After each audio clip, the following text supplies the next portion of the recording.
히브리서 13장 18절에서 25절 길지 않으니까요. 우리 한 목소리로 함께 쭉 합독하도록 하겠습니다. 히브리서 13장 18절에서 25절입니다. 함께 합독합니다. 시작. 우리를 위하여 기도하라. 우리가 모든 일에 선하게 행하려 함으로 우리에게 선한 양심이 있는 줄을 확신하노니 내가 더 속히 너희에게 돌아가기 위하여 너희가 기도하기를 더욱 원하노라.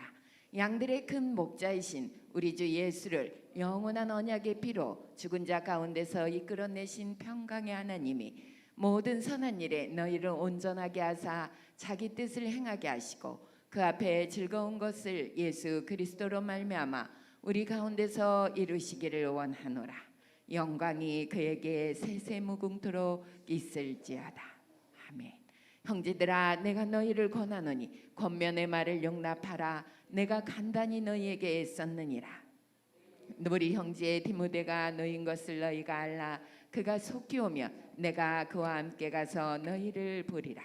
너희를 인도하는 자들과 및 모든 성도들에게 문안하라. 이달리아에서 온 자들도 너희에게 문안하느니라. 은혜가 너희 모든 사람에게 있을지어다. 아멘. 이렇게 해서 이제 히브리서가 마지막이 마무리가 됩니다. 오늘 말씀을 이제 또 짧게 우리가 보도록 할 텐데요. 오늘 말씀 가운데 이제 앞부분에서 이제 우리를 위하여 기도하라. 사실 히브리서는 저자가 누구인지 정확하게 밝혀진 바는 없습니다. 그냥 이제 여러 가지 혹은 바울이 아니겠는가 이렇게 유추하는 사람들도 있지만 바울의 또 서체와는 또 다르다라는 평도 있고요. 그래서 정확하게 히브리서의 저자가 누구인지는 모르지만 이를 받는 사람은 분명히 이제 누군지 알기 때문에 우리를 위하여 기도하라라는 말로 오늘 말씀이 시작되고 있다라는 것입니다. 그런데 이제 중요한 것은 무엇이냐면 우리를 위하여 기도하라. 그 이유가 뭐냐면 우리의 마음 가운데 선한 일을 하려고 하는 이것이 있음은 하나님께서 뭔가 우리의 인도하심이 있다라는 것을 뜻하고 있고요. 19절로 가서 보았더니 내가 더 속히 너희에게 돌아가기 위하여 너희가 기도하기를 더욱 원하노라 라고 이야기하고 있습니다.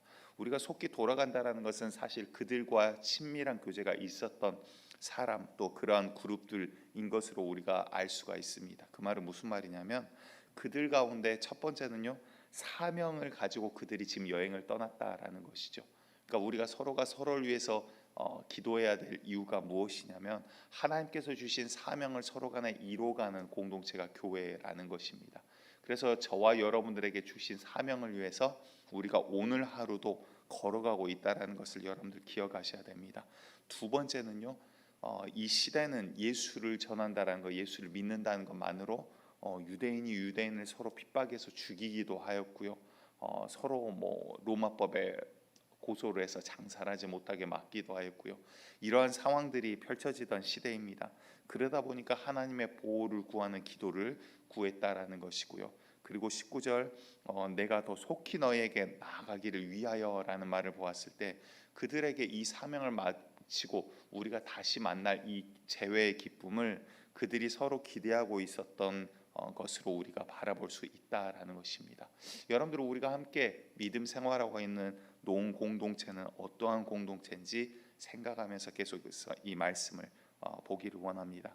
그리고 나서 이제 20절로 와가지고 이제 기도와 또 하나님 앞에 영광 올려드리는 그 모습이 나오는데요.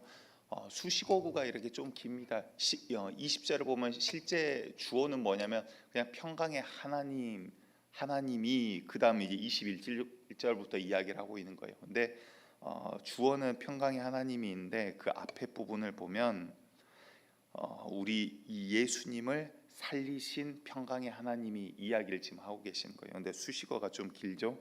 양들의 큰 목자하신 우리 주 예수를, 우리들의 목자가 누구예요? 예수님인데 이 예수님을 영원한 언약의 피로 죽은 자 가운데서 이끌어 살리신 우리 평강의 하나님이 이제 이 하나님이 뭔가를 이야기를 하고 계시다라는 거예요. 근데 여러분들 여기에서 이 평강이라는 단어가 중요합니다. 하나님은 어떠한 분이시라고요? 평강의 하나님. 저와 여러분들에게도 이 평강이 있기를 간절히 축복드립니다. 평강이라는 것은요, 이제 여러 가지 것으로 표현해 볼 수 있지만 혼돈과 또 이 앞에 구절과 빗대어 이야기할 때 선의의 반대인 악의가 있는 것이 아닌 하나님 안에서 어찌 보면 흔들리지 않는 잔잔한 믿음을 뜻하고 있다라고 우리가 바라봐도 될 것입니다. 우리 마음 가운데 여러분들 어떠한 일을 행사할 때 또 세상 가운데서 살아갈 때도 마찬가지고요.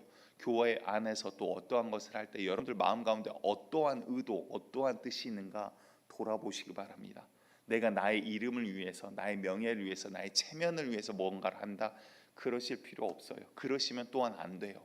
정말 주님께서 주신 선한 의도, 선한 뜻이 내 마음 가운데 있는가? 하나님 이것을 통해서 주님께서 나를 향한 뜻을 이루어가고자 하는 선한 뜻이 내 마음 가운데 있는가? 하나님 앞에 영광 올리고자 하는 선한 뜻이 내 마음 가운데 있는가? 그 중심을 먼저 여러분들 점검해 보셔야 된다는 거예요. 사람은 사람의 눈으로밖에 사람을 보지 못합니다. 그 말은요, 누군가 열심히 봉사를 하고 열심히 뭔가를 하면 저 사람 참 믿음 있나 보다, 뭔가를 열심히 헌신하고 하나님 앞에 드리는 것 같아 보이면 저 사람은 참 뭔가 아끼지 않고 하나님 앞에 이렇게 하는구나 라고밖에 볼 수가 없어요.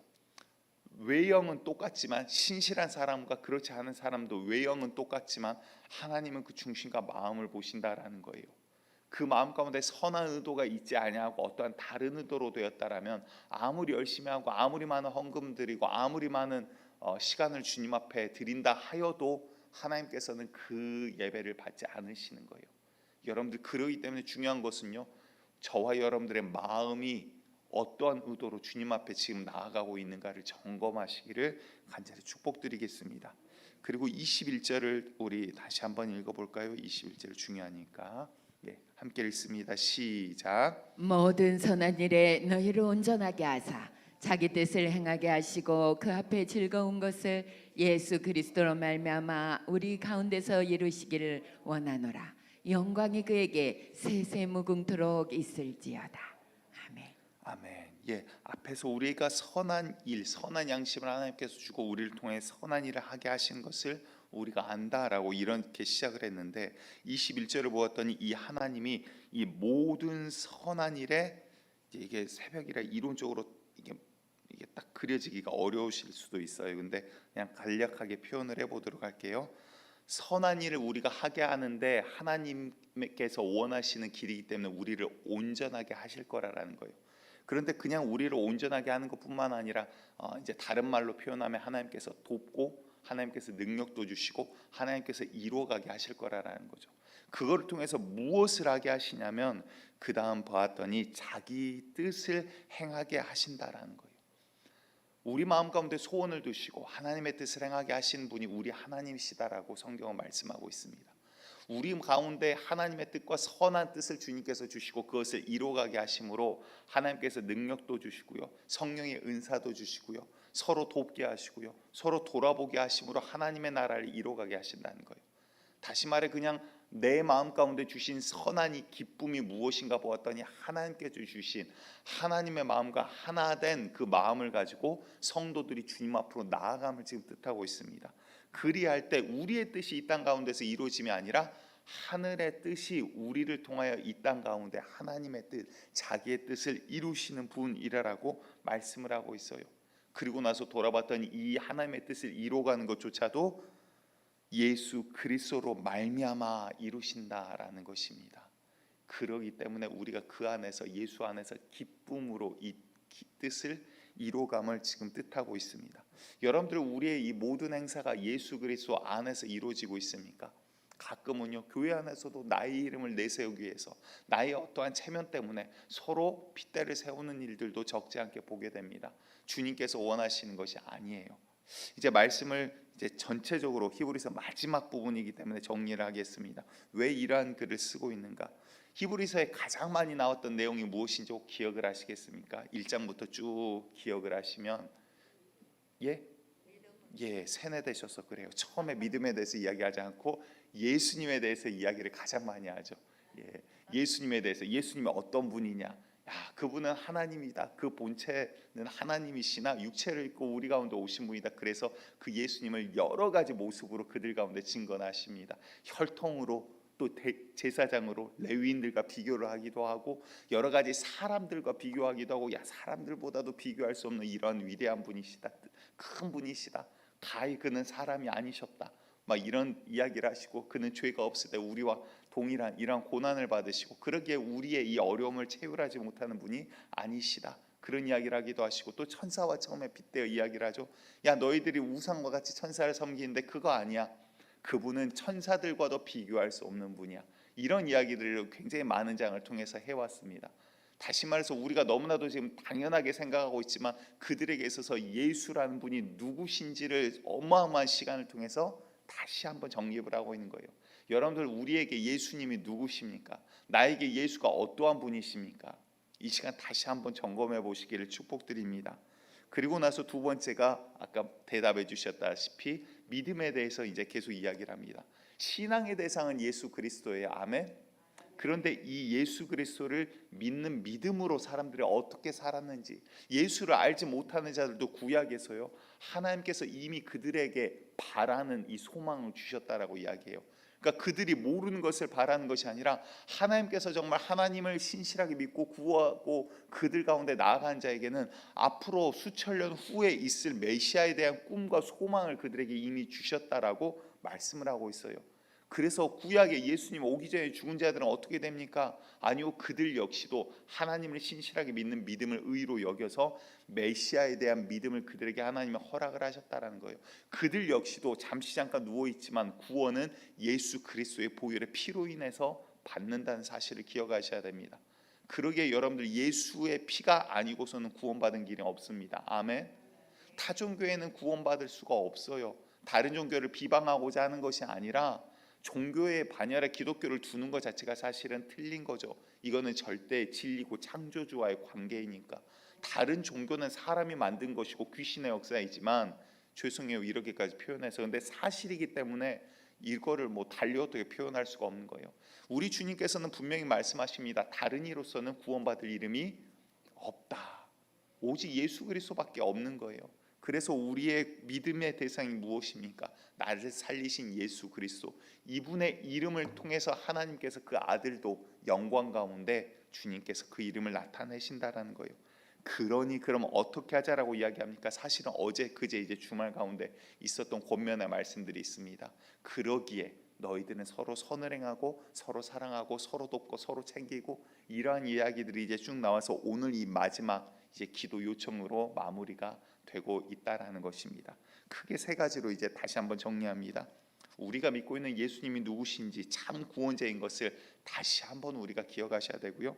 그리고 이에 대한 믿음에 대해서 믿음의 선배들 선조들 11장이 쭉 나오죠. 그 이유는 그 시대에 정말 믿음 지키기 어려웠고 힘들었거든요. 여러분들 우리의 믿음이 오늘날 유혹당하지 않기를 축복드립니다. 더 믿음의 선진들을 바라보면 나도 저와 같이, 나도 믿음의 선배들과 같이, 나도 믿음의 선진들과 같이, 나도 저 믿음 가지고 어떠한 환경 가운데서도 흔들리지 않고 우리 예수 그리스도만 바라보기를 원한다라는 믿음이 되기를 원합니다. 그런데 그 믿음은 어떻게 보여지냐면요, 그냥 나 홀로만 살아가는 것이 아니라 서로를 용납하고 서로를 위하고 서로를 위해서 기도하는 것이 이 신앙이고 공동체고 교회다. 나를 위하여 기도하라 라는 말씀으로 오늘 마무리를 하고 있다라는 것입니다. 여러분들 이것을 통해서 다시 한번 21절의 말씀이 이제 나오는 거예요. 뭐냐면 하나님의 뜻을 이렇게 이루어가는 공동체가 되는 거예요. 여러분들 우리 노은교회를 향한 하나님의 뜻은 어떻게 해야 될까요? 그냥 말씀을 준비하면서 한번 이 오늘 말씀에 빗대어서 그냥 적어봤습니다. 정말 하나님을 영화롭게 하는 교회 공동체가 되기를 축복합니다. 그리고 방금 말씀드렸다시피 예수님을 구세주로 시인하는 교회 되기를 원합니다. 너무나 당연한 건데 왜 이 말을 넣었냐면요, 어찌 보면 세상의 유혹 가운데 혹은 핍박의 시대가 왔을 때 교회가 예수님의 이름을 이야기하지 못하는 시대도 올 수도 있어요. 어제 주일날 설명드렸다시피 불과 3년 전에 미국이라는 미국 집회에는 항상 그 말이 서 있죠.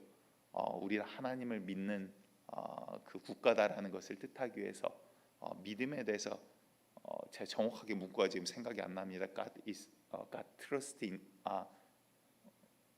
we trust in God인가요? 정확한 문구가 생각나지 않는데 그 하나님을 믿는다라는 문구가 미국 달러 지폐 하나가 쓰여 있어요.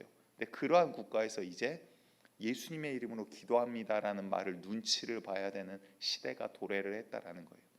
여러분들 재미있는 것은요, 미국이 뭔가를 바꾸고 시행을 하면 우리나라도 의외로 금방 들어와 버려요. 동성애도요, 미국에서 어느 주들에서 합법화시키기 시작하고 나서 그 다음 우리나라도 금방 들어올 걸로 생각하고, 그 당시에 국회의원들도 청계천에서 퍼포먼스 했어요. 쇼로. 동성애 결혼식을 수년 전 일입니다. 벌써 한 7년 8년 됐던 일이에요. 청계천에서 동성애 결혼식을 퍼포먼스로 했어요. 그리고 나서는 더 가속화된 거 아닙니까? 이제 동성애 큐어 축제를 허용하기 시작하고, 그리고 나서는 뭐 개인의 인권 들먹이면서 이제는 이러한 일들이 가속화되기 시작합니다. 언제 어떻게 바뀔지 몰라요. 코로나를 경험해서 아시잖아요. 마스크 쓰는 거요, 6개월 지났더니 안 쓰면 손가락질 당하기 시작했어요. 다시 말해서 사람의 인식이 바뀌는데 생각보다 오랜 시간이 걸리지 않아요. 정말 여러분들 이 믿음의 시대에 흔들리는 시대가 올 때 믿음이 있기를 간절히 축복드립니다. 그래서 두 번째를 우리 예수를 구세주로 시인하는 교회, 그리고 세 번째가 믿음으로 서나가는 교회. 이 말은 무슨 말이냐면 성령의 감동의 감화가 있는 교회가 되기를 꿈꾸며 생각을 해보았습니다. 그리고 오늘 본문 말씀에 맞춰서 마지막 서로를 위해 기도하는 교회가 되기를 간절히 꿈꿉니다. 우리 이 모든 것들에 이렇게 한번 정리를 해본 이유는 뭐냐면, 여러분들 우리가 무엇 때문에 모였고 누가 우리의 신앙의 대상인지 가끔은 교회 다니다 보면 잊어버려요. 그리고 눈에 보이는 사람, 내 체면, 나의 이름, 이러다 보니까 자꾸 부딪힘과 싸움들이 생기기도 하거든요. 여러분들 그런 거 상관없이 정말 우리 예수님만 바라보고 나아가는 공동체 되기를 축복드립니다. 오늘 우리 처음 불렀던 찬양 359장 힘차게 다시 한번 찬양하시고 기도함으로 나아가겠습니다.